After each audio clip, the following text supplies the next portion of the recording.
Welcome to the Sales Lead Dog Podcast, hosted by CRM technology and sales process expert Christopher Smith, talking with sales leaders that have separated themselves from the rest of the pack. Listen to find out how the best of the best achieve success with their team and CRM technology. And remember, unless you are the lead dog, the view never changes. Welcome to Sales Lead Dog. One of the things I love about doing this podcast is I get to meet the most interesting, fascinating people. And that's who I have on the show today. Someone that as soon as I came across them was actually a company we're partnered with, mentioned Gale, and I checked her out and I'm like, oh my gosh, I've got to meet Gale and I've got to get her on the podcast. Welcome to Sales Lead Dog, Gale Crosley. Thank you, Christopher Smith. That was quite an intro there, huh? Really, I like it. So Gale is a strategic growth consultant with Crosley+Company. And Gale, you really have quite a story to tell. We're going to get into that, but tell me about Crosley+Company. So I started Crosley+Company a couple of decades ago, and what I do is help CPA firms grow by taking them to the highest level of sophistication and driving demand and strategic growth possible, in a nutshell. In a nutshell, there's a lot in there to unpack, I'm sure. Yeah. Typically, I'll work with clients over a period of 2 to 3 years. I'll be in their offices 1 to 2 days every 6 weeks. And needless to say, I fly around the world a lot. Yep. And by the time I'm gone, they've gone from a very low level of sophistication to the highest level possible to really driving strategic growth. Right. So one of the things you'll see if you go out and check out Gale's LinkedIn profile, and I suggest you do, she has 343,000 followers on LinkedIn. Wow. That didn't happen overnight. I don't know how it happened, to tell you the truth. Somebody told me one day a few years ago that I had that many, and this was back when I wasn't using LinkedIn. And I said, so what is a follower? 100,000 of anything sounds like a really good thing. And I had no idea the reach that I have, but I feel very fortunate about that. Yeah, that's pretty amazing. So Gale, my first question, what are the 3 things when you look back over your career that have really driven and led to your success? Probably the thing that was the hardest to do and the hardest to find was finding my purpose. Why am I on this planet? What am I really good at? How can I contribute the gifts that I've been given? And when I finally found that, and it took many, many years, by the way, to find, that's when I really took off. So that's the first thing. The second thing is my husband. Dare I say, I used to work for him way back in IBM days, and we're coming up on our 40th wedding anniversary. And he is a few years older than me, so he always was in a position of being my mentor and really, really good with supporting me, developing me, even long after our paths diverged in the corporate world. And then the third thing, but the most important thing, is the Lord. I found God, he found me many years ago, and I'm just following his plan. All the doors that are opening for me are the ones that I'm supposed to be going through. So those are the 3 things that are the contributors to the success. I love that answer. What a great answer. That's speaking from your heart. Yes, it is. And it's the secret sauce for me. That's awesome. I love it. So, Gale, you have, I think, a very interesting story to tell. When I ask the question, did you grow up wanting to be a salesperson? Nobody ever says yes to that. Nobody is sitting there playing, whatever games they're playing as a kid. I want to be a salesperson. Yeah. What did you want to be when you're going through college? What was your plan? So my plan, Chris, was to be a classical piano performance major and go on and play classical piano. And because I'd been playing piano since I was 5 years old. And when I got into college, when I hit the second year, which is after you get through the general courses, and I went into the counselor and said, this is what I want to do. She said, well, what language then do you want to learn? And I said, what are you talking about? A language? I want to play piano. And she said, well, piano majors are required to take a language. And I said, I don't think so. I took 9 years of French, Chris, from 3rd to 12th grade. I cannot speak a word of it. I am horrible with languages. So I said, that's not going to happen. Which of the colleges or degrees within the university don't require a language? And she said, there's only one, and that's the business school. So I said, well, then I'm going to be a business major. All to avoid French. Or any language for that. Or any language, yeah. And so I became a business major. That was the way I got into it. And then when I hit my first accounting class, I'm like, accounting 101, I am a duck in water. I mean, I love this stuff. And so I went on to major in accounting. I actually was a top student. I sat for the CPA exam while I was still in college, which is really kind of unheard of. That's insane. Yeah, so I was definitely, I was going to be a partner in a large accounting firm. And so that was the first step of my career into sales. And you say, well, that has nothing to wow. say. You're right. Yeah. Nothing about me that would cause me nor anybody else, parents, family, friends, or anybody to say, boy, she's really cut out for sales. No, I was cut out for accounting. Right. So I became an auditor at two of the large firms, Arthur Andersen and PwC, for the first few years of my career. Yeah. So you're going down this path in accounting. What was there a pivotal moment, or was it more of a gradual shift into sales? What happened is I had relocated from Cleveland to Atlanta because I hated the weather in Cleveland. And so I planted my flag here as an adult to be successful as an auditor. And at PricewaterhouseCoopers, I was the only woman. Back then, there weren't any women in accounting. And I was the only woman, the first woman. And then, but I was a Yankee. I was in the South. I was a woman in public accounting back in the day. It was an extremely harsh environment. There were no opportunities of development because she's just going to go and have babies. So let's not invest in her. This is terrible.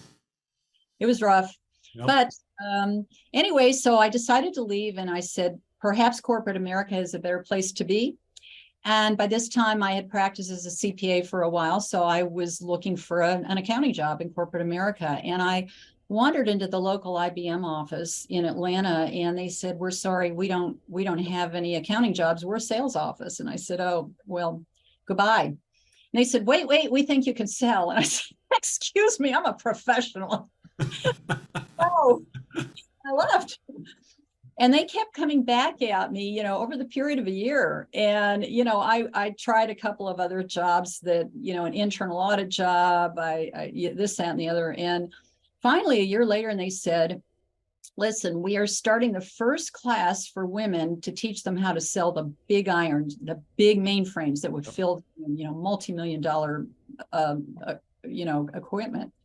And we think you can sell this stuff because we can teach you how to sell, but we can't teach you how to be analytical. And what these machines do. They're just big accounting machines. So I spent, I made a list of demands for them. And one of them was to go out with one of their salespeople for a day and see, what's up with that. And he rolled up in his Mercedes. And I'm like, ooh, this is nice. This is nice. And then we went out to see a client, a DP manager, they called them back then. And it was a very, interesting day. So I said, well, okay, I'll try it. And I went into their training program. They taught me how to sell. And I remember my first commission check. At the time I was married, and we didn't have much furniture in our house. And I said to the husband, what are we going to do with my first commission check? And we had no dining room table. And he said, but we'd love to ski. And his parents had a ski boat.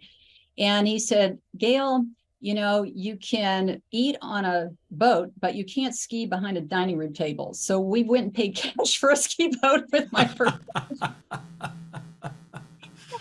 But the rest is kind of history. I spent the rest of my career in sales, marketing, and new product development, many years with IBM, and then venture capital backed tech startups, and bounced between those three disciplines, finally becoming a chief growth officer and having, responsibility for all those functions. So let's go back. You mentioned it was the first sales program for women. Mm-hmm. Talk about that sales program, sales training. The reason why I'm asking that, just to give you a hint where I'm going with this, is I'm realized talking with young salespeople, very few firms actually train their salespeople. They pretty much throw them in the deep end. So can you talk about what your experience was like as a young salesperson and the training that you received and the learning journey you went on? Yeah, and I would encourage any young people that are watching this this recording to go get sales trained. If your organization doesn't have it, just go get it yourself, because it's not in any college program. No. But it's a discipline that is as rigorous as accounting, auditing, or any other profession. And when I hear these salespeople who are thrown into it, and some of them very natural, others not so much, but have no training, it's shocking to me. Yeah. The IBM program was a year plus long, I think about a year and a half. And it started with the basics all the way up through pretty sophisticated selling, strategic solution selling, because we were selling these large computer systems with multi-million-dollar price tags, and the sales cycle was up to 2 years long, and lots of decision makers and lots of power in politics. And so it wasn't transaction sales, which you can cut your teeth on and get. We didn't go up the food chain. It was like, you're on quota. And I had a senior sales partner who really tutelaged me along. But the bottom line is that I ended up in that type of sales. And only after I left IBM and I was thrown into venture capital backed startups did I have to deal with getting something actually off the ground. Right. So I've been at the very, at the get it off the ground stage and transactional, all the way up to the very large and strategic solution selling and short and long sales cycles and everything in between. So as a result, I have a very broad repertoire in the selling space. Yeah. What do you think is the harder world to live in? Where you're saying the really big deals, super long sales cycles, or the smaller, like, hey, we're starting from zero and we need to build everything from the ground up? So they're equally difficult in different ways. And the important thing here is for the salesperson to know what he or she is. Because when I was building sales organizations, then I realized that I have people who can go and work a room and find a lead, but they can't do anything with it. And then so that's one category. The second category is people who are very transactional and they have a short attention span and they need smaller dollar, transaction size and shorter sales cycles, but they really like, they get revved up with that pace. And then there's the third variety, which is the long strategic sales cycle people who can stay focused on something for a couple of years and build long-term relationships in large accounts. And all three of these are equally challenging. And the key thing is to get the right type of salesperson in the right kind of territory situation, because you can have a really great salesperson in the wrong role and then they're not making quota and you go, what's wrong with this? Well, that's because there was no awareness that there are these three types. And sometimes we have a unicorn that's good at all of them. That does happen every now and again, but it's not necessarily the norm. So what's your recommendation for a young sales leader who's trying to figure this stuff out? How do you build that skill set other than trial and error? You read some books and you get sales trained, and then you start looking at, how are you wired? If you like to go and work a room and hobnob around among the elite and so forth, well, then that should tell you that you're probably category 1. Right. And so on. And if you're really having a hard time sticking to the politics and power of large accounts, you're probably not there. You're probably in category 2. And so, or if you're in category 2 and they say, you know, how many sales are down, how many calls did you make? And you're like, but I want to hang out with this client. Right. You're not driving revenue because you're really category 3. Sometimes it is that way. We can do assessment instruments, and I have someone that I partner with that does all the assessment instruments, so we can kind of figure out what kind of salesperson this is. And of course, their background and resume often tell us a lot as well. So that's really important, is to find where you fit in that whole thing. What was your transition into sales leadership like? Was that easy or difficult for you? Oh my God. What a question, Chris. It was so hard. So hard. I'd been on quota for 5 years, got really successful there near the, after a couple of years of trying to figure out where the bathroom is. And then at IBM, you go to a staff job for 2 years. So they really want to round you out. And then you work an entire territory in terms of support for the salespeople. Okay. Mm-hmm. And you usually have, for example, one product that you're the product manager for and driving. And then you come back as a sales manager and you don't have any classes or anything just yet. And they throw you into the deep water. So I had 11 salespeople working for me. And with the exception of 2 of them that were in their 20s, everybody else was 55 years of age or older. So here I am. I'm all of like 33 or so years old. Yeah. And I'm trying to tell these old dogs. And by the way, they were coasting. They were big time coasting. Right. I remember, and I'm embarrassed to say that I did this, but at one time I was so frustrated. I had a little badge that I wore one day to the office that said, "No more Mr. Nice Guy." It was a little dog, his hair sticking out. No, nice guy. That probably was not very motivational to them. And this unit had not made quota in like 4 years, right? I mean, right. It was really, but it was like, okay, well, we'll give her this territory, see what she can do with it. But yeah, that was my first sales manager job. Right. Was there a key takeaway from that experience that you've been using it ever since then?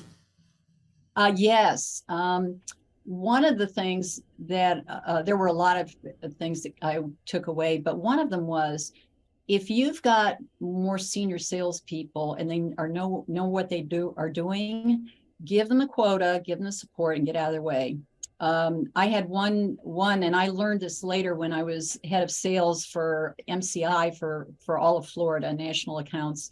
I had one salesperson down there who disappeared on a regular basis. I could never find him. He'd never call me back. And I was frustrated about this. And, but he brought in the bacon.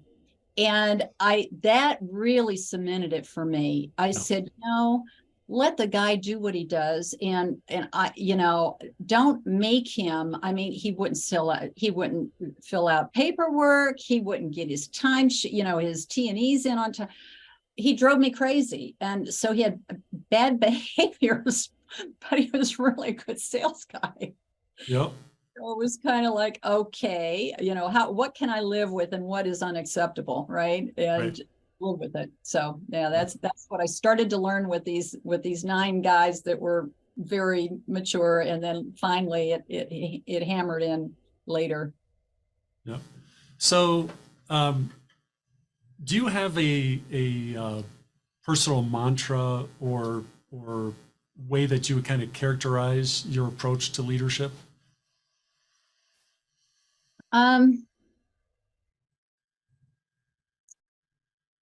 That's a soul searching question, because I think probably the number one thing for me is integrity.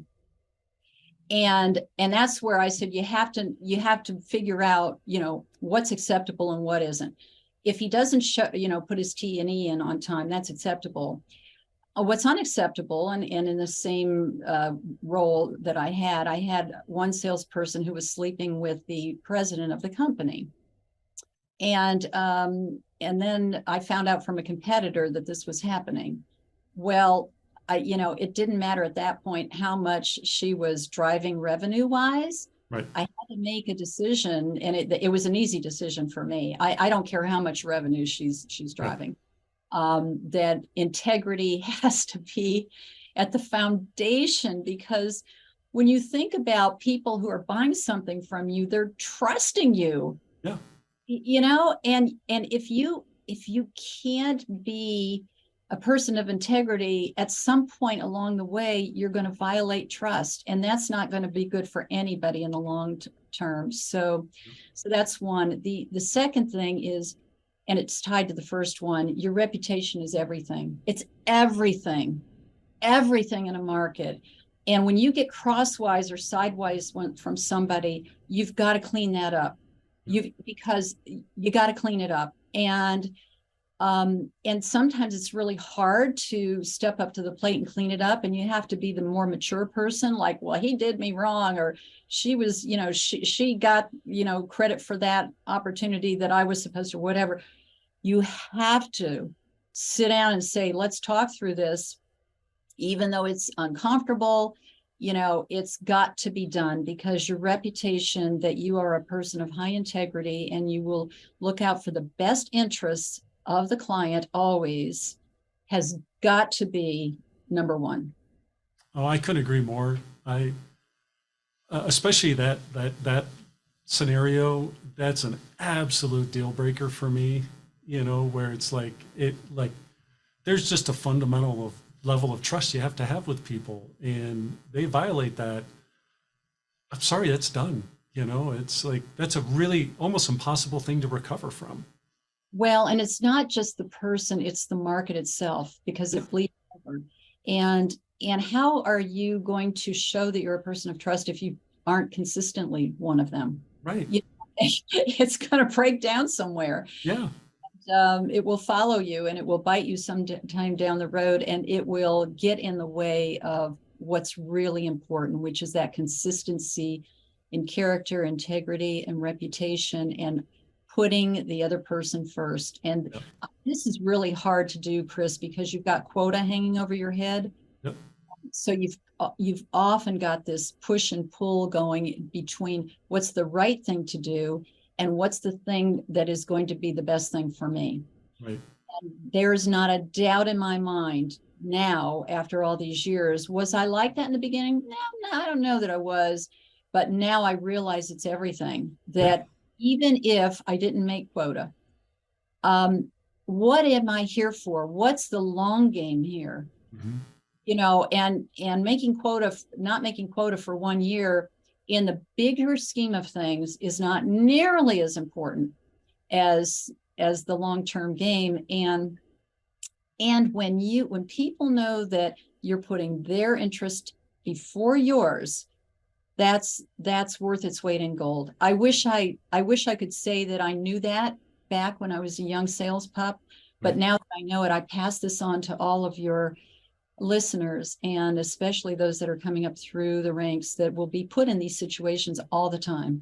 Yeah. And yet that's what it's really all about. Yeah. You have to be able to look at yourself in a mirror, and it's like, because when everything's all said, like we have ourselves, and it's like, to me, I have to be able to live with myself. I need to be able to go home and look my family in the eye and say, I acted with integrity that day. I don't tell them that, but I know in my heart I did. Yeah. And that's really important. Yeah. And it's not easy, because it's easy to justify things. It's very easy to incrementally justify behavior that maybe wasn't quite putting the other person ahead of it. But you have to really examine it, and every step of the way say, am I doing what I'm supposed to do in alignment with what I want myself to be? So Right. So if you have someone on your team that maybe isn't performing up to par, or where the expectations that have been established, what's your recommendation, or how do you like to approach those people and try to turn that situation around? So I put them into one of 4 categories that IBM taught us: willing and able, unwilling and able, willing and unable, or unwilling and unable. and I discern what category are they in. And depending upon what category they're in, then that's what I do to work with the situation. If they're willing and able, there's, that's just pats on the back and throw them bonus money as quick, as often as you can. Right, right. But the other three categories, it depends. Unwilling and unables are, that means you're disruptive to yourself or the team, and you're never going to get any better, right? Right. If you've tried and you have concluded that. So it just depends on, where they are in the quadrants. Yeah, I remember as a young leader trying to rehabilitate the unwilling and unable. I can do this. I can turn them around. Now I'm just like, go find a place where you fit. You don't fit here. Exactly. That's the thing about unwilling and unables, or willing and unables, is they just haven't found their purpose. Right. And it's not, the best thing that you can do is to help them find their purpose. That's right. Yeah. And a lot of them are not self-aware enough to know that that's what the situation is. So they may not like you for it, but that's your responsibility, is to help them find their right place on the planet. Yeah, that was key for me, is realizing that I really wasn't doing them any favors by keeping them around and keeping them miserable, keeping me miserable. It wasn't helping anybody. Yeah. Yeah. Getting through it is not it's the hard part. Is once you realize that that's what the situation is, then how do you navigate it so that they're, that they end up in a good place and end up with the two of you being okay. And I must tell you, I wish that I had the gifts to make me better at that than I am. Right. But, those are not necessarily my strongest assets, and I know that. Yep. How do you teach young salespeople how to deal with failure? Because it is such an ingrained part, or such an integral part of the job. You can't win them all. How do you teach failure? What I tell them is, and this is what IBM told us, is that when we don't win the business, these are the ones that we learn the most from, which is so true. Yeah. So stick your ego on the shelf. This is not about you personally. Let's find out what didn't go well and what you learned about it for the next time around. And so that is, and I do a lot of implementation of firm-wide pipelines in my CPA firms. So we're working with, sometimes 20, 30, 40, 60, 150 partners that are all, contributing to the pipeline. And so we have loss reviews. They're really hard for CPAs. But I tell them on the front end, this is not a personal failure on your part. These things are too large and complex and sophisticated for you to be able to control all the outside factors that influence the sale itself. So let's see what you could have done and learn from it. And it is a really hard pill to swallow. And I will tell you, at IBM, I had a major opportunity that I found out, and it was a current client that had a couple of large mainframes installed. And I was going for an upgrade because they were almost out of capacity. And one of my competitors got in there and wooed them and wowed them. And of course, we had to fill the sky with airplanes, and my boss got involved and the regional people, blah, blah, blah. Anyway, they had to remove me from the account. Why? Because the decision maker did not want to buy from me for whatever reason. And it didn't matter what it was.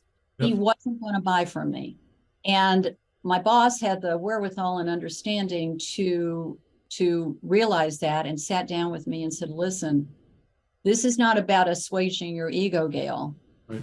This is about getting the job done. Their company to our company, they don't want to buy from you, and it's nothing personal. We've got to remove you from this client. And oh boy, what a hard pill to swallow. Yeah. But if you're running an organization, you have to do that, and you have to know that might happen to you. They don't like the color of your hair. They don't like that you wear a mustache, whatever. They didn't like me. I was a female, whatever it was. It didn't matter. What mattered is, did we get the job done? Yep. You mentioned the retrospectives. I think that's a really critical part of the sales learning journey. Do you have a structure in terms of how you like to do those retrospectives on the lost deals? Yes, it is kind of the Monday morning quarterback meeting. The game, let's roll the game tape. So let's sit down and go through, what happened. And I teach a workshop called Landing the Big Fish, and there are certain principles that are pretty immutable. And because of that, and my CPAs, they go through my workshop, and then I do a lot of coaching because they don't have any sales experience, and then here they are thrown into these big opportunities. Yep. And in accounting, we have something called general accepted accounting principles, and they're immutable, like debit is left and credit is right. It's immutable. And so they're generally accepted growth principles around landing the big fish. And so when I hear, the game tape, I'll say, okay, that's the principle of divide and conquer that you violated. And as a result of the principle that you have violated, what's happened is it went sideways and into the ditch. So remember the next time. So I'm listening for what the situation is, and then I'm applying the principles that were not applied. And about 90% of 80 to 90% of the deals that go south are because of poor qualification. Poor lead qualification ends up to be 80 to 90% of why we didn't win. So if you go way back, you find they didn't qualify early, they didn't qualify hard, and they didn't qualify often, which means with every single person one-on-one that was involved in the decision process. And so it's not hard to unravel these things because that's where most of it goes awry. I tell you, that is a hard lesson to learn. I think every salesperson, if you've been doing it long enough, you realize at some point that 100%, like most of the stuff we lose, it's because it's at the front end. It's not at the back end. It's all at the front end. Yeah. And I mean, I look back on deals and I'm like, why were we even chasing that deal? Yes. But all this time and effort into this, we never should have been chasing that deal to begin with. It's lunacy. And I say, well, why? It's because we didn't have enough deals in the pipeline to keep us busy and distracted. Yeah. Why don't we have enough leads in the pipeline? Because we're not doing lead generation, to the level that we need to. Why is that? And then we get into the market's too small. There are not enough fish in the pond.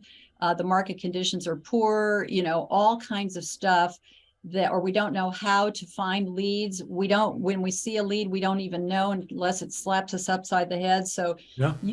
You can actually, go way back to the beginning and get to the issue and resolve it. Yeah. It's amazing for me as, implementing CRM, when we get into that, we ask like, okay, what's your qualification process? I'm not kidding you. I'd say 9 out of 10. It's actually higher than 9 out of 10. It's probably 9.9 out of 10. It's deer in the headlights. Like, what are you talking about? If they call us, we're going to try to sell them. And it blows my mind that it's like, like, no, it's like, you can't chase every deal, that's the part that just like, wow. I call it the new shiny object syndrome. Right. There's something new and shiny, let's go chase it. Yeah. I will tell you that when I tell them about my own experience with chasing leads, I'm very discerning. I'm looking for the reasons why it's not a good situation for us to chase. Right. And start there. And that means that I can qualify really hard. And a lot of people, if they don't even know how to qualify the lead, they won't know what qualifying hard means. But It means ask the really hard questions, the elephant in the room, the thing they don't want to talk about, the thing that is so obvious and you're afraid to ask the question about. So yeah, lead qualification, you got me on my hot button here when we talk about that. Oh yeah. I tell you, there's I had a similar experience or kind of aha moment for me where I was struggling early on with hiring.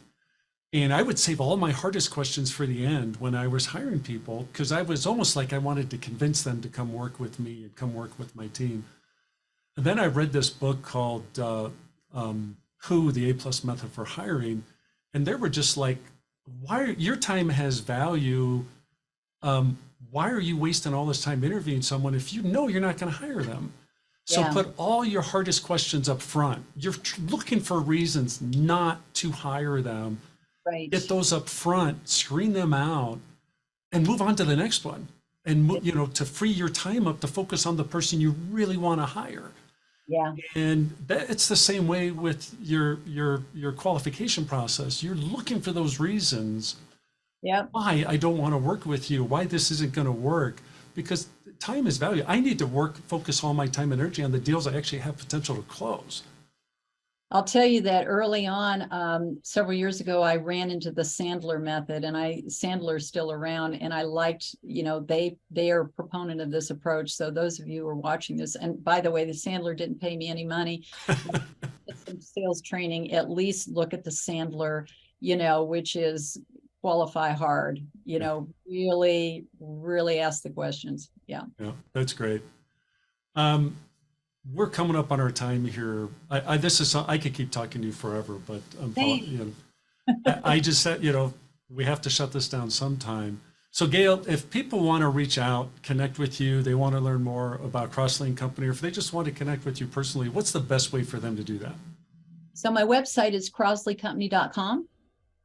And I have probably 160 articles I've written. And if you go to that tab of all my articles, one of the articles, I've got two. I've got a lead generation tab and I've got landing big fish tab. So that's where the sales stuff is. And then the strategic growth stuff, capturing markets at a time and really driving a long-term sustainable growth. Those are in there as well. And then my email address is gcrosley@Crosley+Company.com. That's awesome. And if you didn't catch all that, we will have that in our show notes. You get the show notes at impellercrm.com/sales lead dog, where you will not only find this episode, but all our other episodes of Sales Lead Dog. Gale, I was so excited to do this episode, and I'm pretty wired up right now, having gone through it. I really enjoyed talking with you. Thank you so much for coming on Sales Lead Dog, and welcome to the Sales Lead Dog Pack. Thank you. Rough. rough back at you. All righty. Thanks, audience. Have a good one. You too. As we end this discussion on Sales Lead Dog, be sure to subscribe to catch all our episodes. On social media, follow us on LinkedIn, Facebook, and Instagram. Watch the videos on YouTube, and you can also find our episodes on our website at impellercrm.com/Sales Lead Dog. Sales Lead Dog is supported by Impeller CRM, delivering objectively better CRM for business, guaranteed.